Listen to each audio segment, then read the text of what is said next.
This trial is personal indeed for every senator, for every member of the House, every manager, all of our staff, the Capitol Police, the Washington, D.C. Metropolitan Police, the National Guard, maintenance and custodial crews, the print journalists and TV people who were here, and all of our families and friends.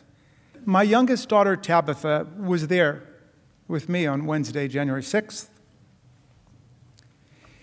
It was the day after we buried her brother, our son Tommy, the saddest day of our lives. They wanted to be together with me in the middle of a devastating week for our family. And I told them I had to go back to work because we were counting electoral votes that day on January 6th. It was our constitutional duty. And I invited them instead to come with me to witness this historic event, the peaceful transfer of power in America. And they said they heard that President Trump was calling on his followers to come to Washington to protest, and they asked me directly, would it be safe? Would it be safe?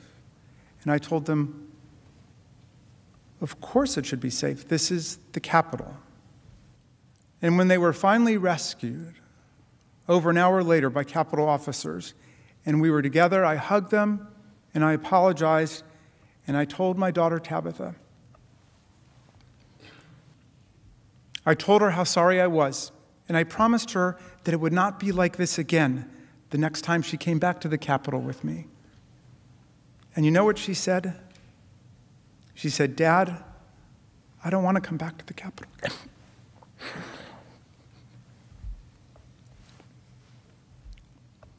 Of all the terrible, brutal things I saw and I heard on that day, and since then, that one hit me the hardest.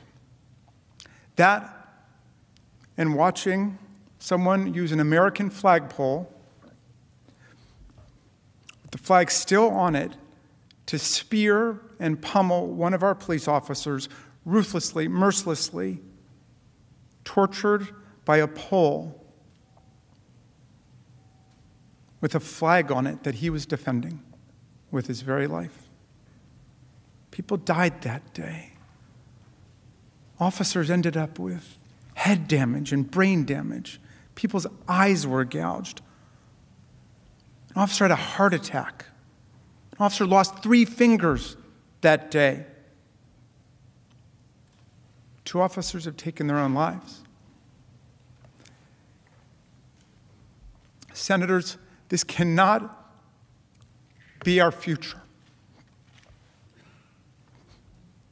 This cannot be the future of America. We cannot have presidents inciting and mobilizing mob violence against our government and our institutions because they refuse to accept the will of the people under the Constitution of the United States.